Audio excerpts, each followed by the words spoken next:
Well, we founded Cutwork in 2016. I'm one of 3 founders. It's an architecture, interior design, and furniture practice.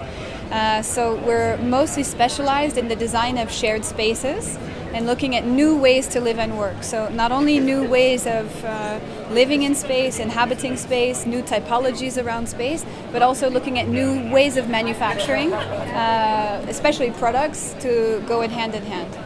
And you're based in Paris? Mm-hmm. Yeah? Based between Paris and Amsterdam. Amsterdam, okay. And about news you have seen today here in Finland?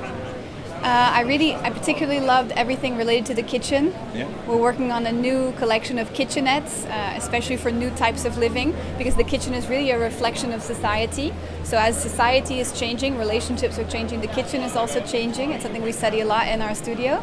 And the finishes, the worktops that I've seen are going to be really interesting for our products.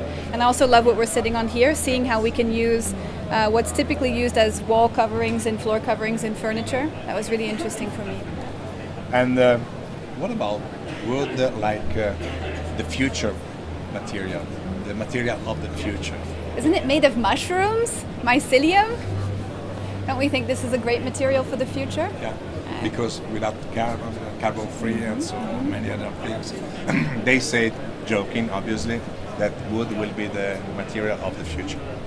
Well, I think natural bio-based materials are certainly the material of the future. Today we see them as quite experimental and expensive, but I think that things are going to weigh out and we'll be able to see the benefits outweighing the cost differential right now.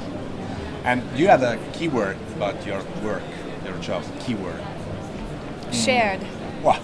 Again? Shared. Good, thank you.